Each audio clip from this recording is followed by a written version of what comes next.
And now we have our guest speaker, our keynote speaker, who is a third-year medical student at KU Med Center. She was also the AAMC, which is a national medical group. She was their choice and selection for the story that she has to tell.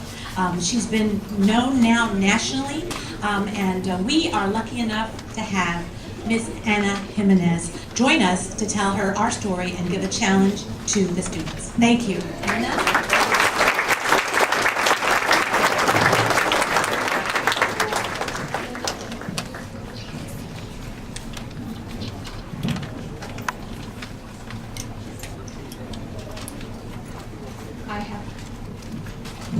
I better hold this. So I have about 20 minutes to tell this story, so I hope I do a good job with time, but please forgive me if I go over. So first of all, thank you so much for having me here. It's such an honor. For me, it's my second time here, and I just can't tell you how happy it made me the first time I walked in here and I saw all the enthusiasm both from the teachers and the students. So I ask you to please give me the 20 minutes of your attention to challenge you to never give up on your dream to become successful in whatever career you choose. I'll start with my story. As a 5-year-old waking up in a champa, which is a tin shack, my home in El Salvador, and wondering if I was going to eat, have fun, work, or die in a war. I also remember standing outside a real house, not that tin shack, but a real house, and watching a TV show through the window of another house. It was El Chavo del Ocho. That was my favorite TV show. Soon, other kids came and crowded the window. They blocked my view, and ultimately, we all became too loud and we got kicked out of the premises.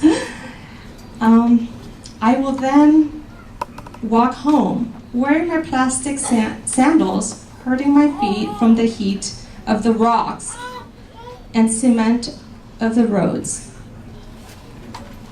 While walking back home, I paid attention to the kids around me. Some were limping, some had big tummies. I also saw old people that looked in pain. Some with lumps around their throats. I didn't know what was going on with them. Pregnant women hauling water from a nearby well. I always wonder how I could care for them or cure them. Was that even a possibility?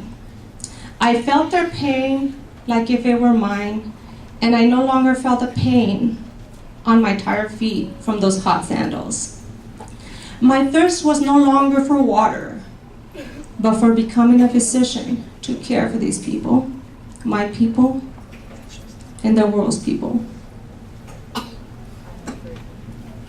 Was the Civil War of 1981, where I lost many of my family members, something that had to happen in order for me to come to the United States as a refugee and to become a doctor? I don't know the answer to this question. What I do know now is that the people that died in this war will never be forgotten.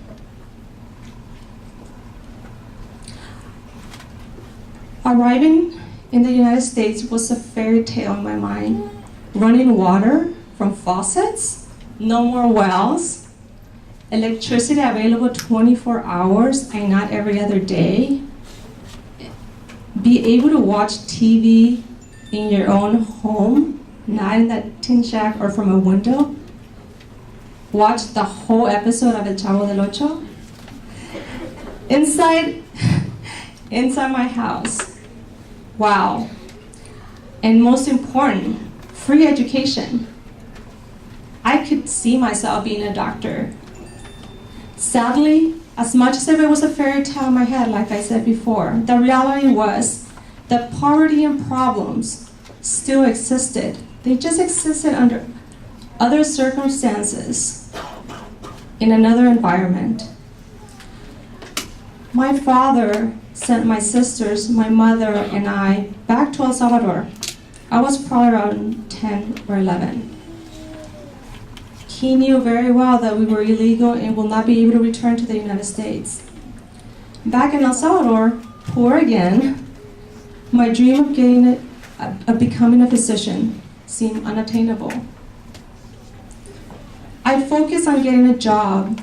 I had to provide for my mom, who couldn't work, and my sisters. Yes, I was around 11 or 12 at that time, but I managed to get a job at a pharmacy. I worked there after school, and I paid for school with that money and helped my sisters. My older sister, who was a year older, Blanca, also got a job. Without telling my father, within 2 years, I had successfully planned, I put together a plan in place that allowed my sisters, my mother, and I to return to the United States. Once back, by the way, that was legally. Once back in the States, my father didn't want anything to do with us. We were back to planning our lives again by ourselves. I got a job at a jewelry store.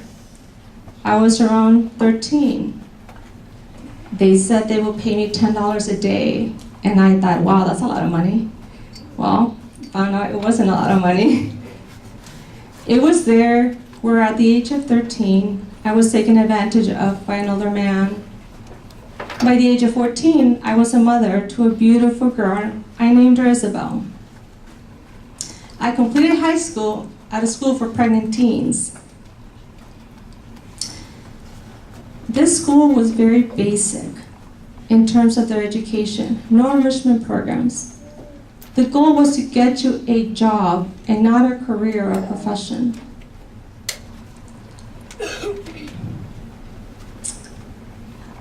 Once I was in high school, I already had 2 kids. I did graduate with a high school diploma and then decided to apply to college. Thank goodness I got accepted. I met with my advisor, who asked me the question, what would your major be here? I didn't know what a major was, but I said, I want to be a doctor. He said to me, you don't have a traditional high school education. You don't have the grades, you're a teen mom, and you wouldn't make it in medical school. So I'm going to enroll you in a nursing program. I completed a bachelor's in nursing, later a master's in nursing, became a nurse practitioner.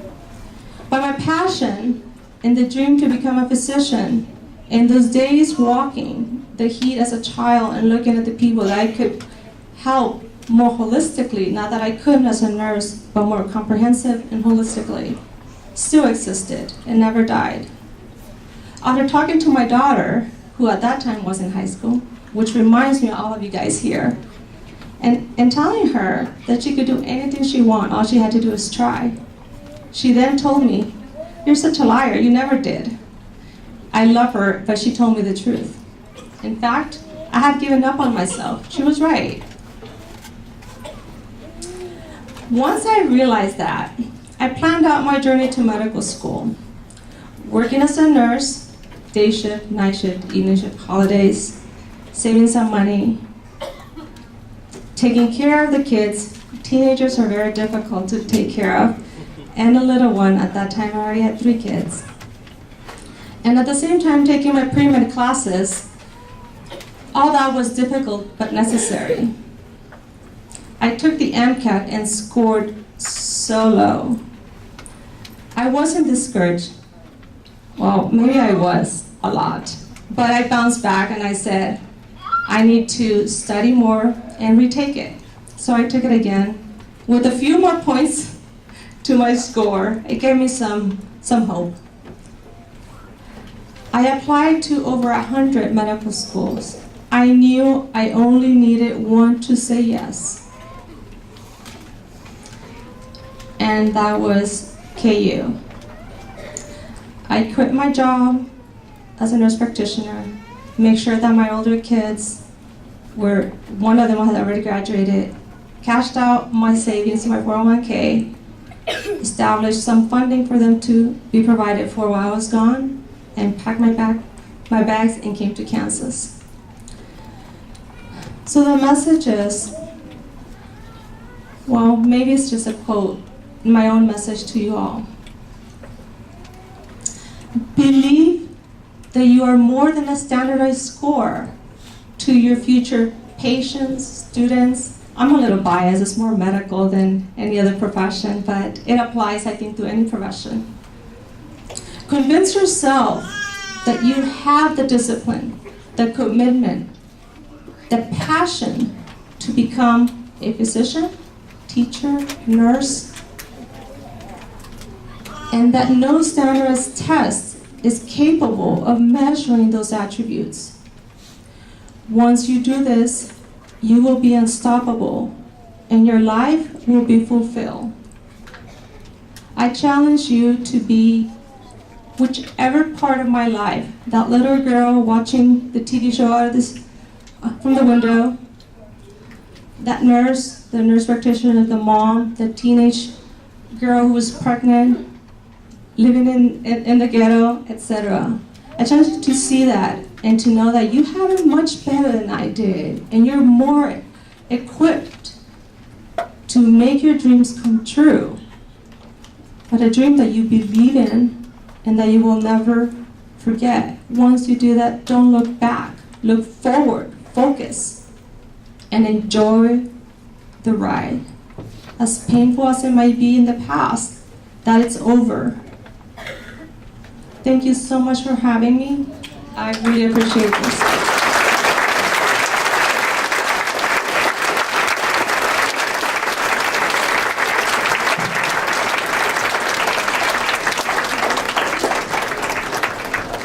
Guys, give her another big hand.